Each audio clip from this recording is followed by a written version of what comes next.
اعوذ باللہ من الشیطان الرجیم بسم اللہ الرحمن الرحیم۔ اب لڑی آ گئی دوسری عبادت والی، عبادت میں صوم۔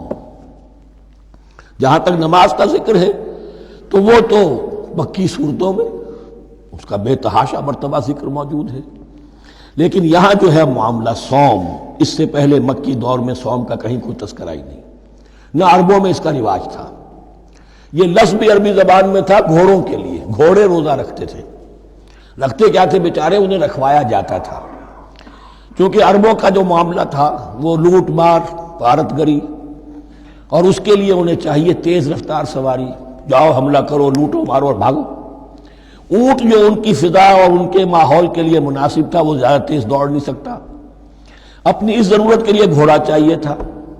گھوڑے میں عرب کا سخت موسم برداشت کرنے کی عادت نہیں، نازک جانور ہے، وہ پیاسا تو نہیں رہ سکتا 7 دن تک جیسے کہ اونٹ رہ سکتا ہے، بھوکا نہیں رہ سکتا، وہ لو کے تھپیڑے نہیں برداشت کر سکتا، لہذا عرب اس کو رکھواتے تھے روزہ۔ کھانا پینا بند کیا اور اس کے جو ہے منہ کر کے کھڑے ہو گئے جب گرم تیز ہوا چل رہی ہے، خود تو اپنے آپ کو لپیٹ لیا اپنے گھتنے میں، گھترا کہلاتا ہے وہ جو بھی کپڑا اوپر ہوتا ہے، اور وہ اس گھوڑے کو جو ہے وہ ساری آگ اس پر برس رہی ہے تاکہ اس میں عادت پیدا ہو جائے جھیلنے کی، برداشت کرنے کی۔ تو جنگ کے موقع پر کہیں یہ دغا نہ دے جائے، اگر یہ ہمت ہار گیا تو اس کا تو کیا کیا جائے گا، تو اصل میں سوار ہے جو مارا گیا۔ یہ روزہ ان کے ہاتھ تھا، لیکن جب حضور آئے مدینے میں تو یہاں یہود میں روزے کا رواج تھا۔ وہ ایک تو عاشورہ کا روزہ رکھتے تھے، اس لیے کہ وہ تاریخ تھی جس میں کہ نجات ملی تھی بنی اسرائیل کو فرعونیوں سے۔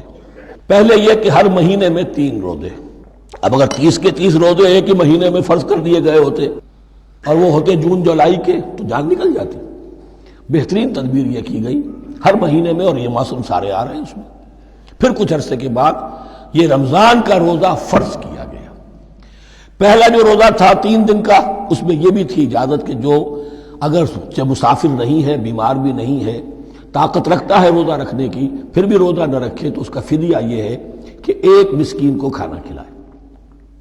علی الاطلاق تھا یہ۔ جب رمضان کے روزے کی فرضیت ہو گئی تو اب یہ فدیہ نہیں ہے، البتہ حضور نے اس کو باقی رکھا ایسے شخص کے لیے جو بہت بوڑھا ہے، یا کوئی خاتون بہت بوڑھی ہے برداشت نہیں کر سکتی، یا کوئی بیمار ہے، کسی سخت ایسی بیماری میں ہے کہ روزہ اس کے لیے جان کے لیے ہلاکت کا اندیشہ ہو سکتا ہے، اس کے لیے فدیہ برقرار رکھا۔ عام طور پر صحت مند شخص جو مسافر بھی نہ ہو اس کے لیے یہ رعایت ختم ہو گئی۔ یہ ہے ان آیات کی تعبیر جس پر میں پہنچا ہوں، اور بہت پہلے پہنچ گیا تھا، لیکن چونکہ اکثر مفسرین نے یہ بات نہیں لکھی ہے تو میں جھجکتا رہا، لیکن بعد میں مجھے معلوم ہوا کہ مولانا انور شاہ کاشمیری رحمۃ اللہ علیہ کی رائے یہی ہے، تو مجھے اعتماد ہو گیا۔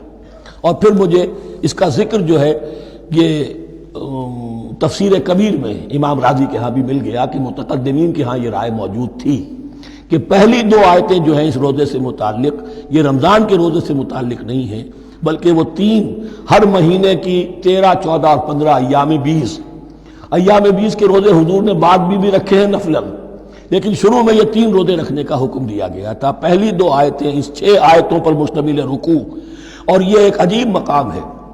قرآن مجید کے احکام بہت دفعہ ہے، نماز کے احکام قرآن میں بہت دفعہ ہیں، کہیں وضو کا ہے، کہیں تیمم کا ہے، کہیں اور نماز خوف کا ہے، مختلف جگہوں پر، لیکن صوم کی عبادت پر یہ 6 آیات کامل ہیں، مکمل ہیں، اس کی حکمت، اس کی غرض و غایت، اس کے احکام سب کے سب اس میں آ گئے۔ اب پہلی 2 آیتیں کون سی ہیں؟ یا ایھا الذین آمنوا کتب علیکم الصیام کما کتب علی الذین من قبلکم لعلکم تتقون، اے ایمان والو تم پر بھی فرض کیا گیا روزہ رکھنا جیسے کہ فرض کیا گیا تھا تم سے پہلوں پر، تاکہ تمہارے اندر تقوی پیدا ہو جائے۔ وہ جنگ کے لیے کرواتے تھے گھوڑوں کو تیار، تمہیں تقوی کے لیے اپنے آپ کو تیار کرنا ہے، بھوک کو قابو میں رکھ سکو، شہوت کو قابو میں رکھ سکو، پیاس کو برداشت کر سکو۔ اللہ کی راہ میں جنگ کے لیے تمہیں نکلنا ہوگا، اس میں بھوک بھی آئے گی، پیاس بھی آئے گی، اپنے آپ کو تیار کرو جہاد کے لیے۔ اور یہ بات واضح ہو جائے گی، اگلے رکوع سے قتال کی بحث شروع ہو جائے گی۔ روزے کی یہ گفتگو ہو رہی ہے تمہیداً قتال کے لیے، جیسے گھوڑوں کو تیار کیا جاتا تھا، صوم رکھوایا جاتا تھا قتال کے لیے۔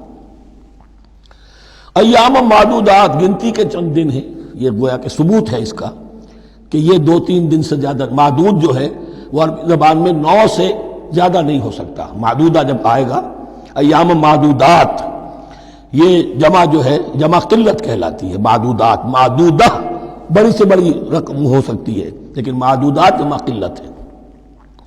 گنتی کے چند روز ہیں. فمن کان منکم مریضا، ان میں بھی یہ رعایت ہے کہ جو تم میں سے بیمار ہو، او علی سفر، یا سفر پر ہو، فعدۃ من ایام اخر، تو وہ تعداد پوری کر لے دوسرے دنوں میں.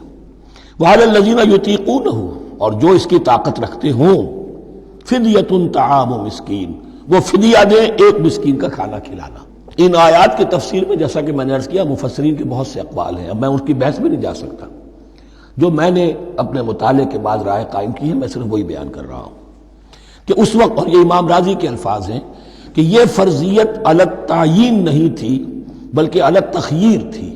فرض تو ہے روزہ، لیکن اس کا بدل بھی دیا جا رہا ہے. اگر تم نہیں رکھنا چاہتے تو تم ایک مسکین کو کھانا کھلا دو.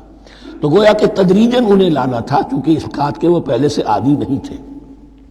فمن تطوع خیرا فهو خیر اللہ، اور جو اپنی جی سے، اپنی مرضی سے خیر کرنا چاہے تو اس کے لیے خیر ہے. روزہ بھی رکھے اور مسکین کو کھانا بھی کھلائے، دونوں کام کرے، تو اس میں کوئی رکاوٹ تو نہیں، اس کے لیے بہتر ہوگا.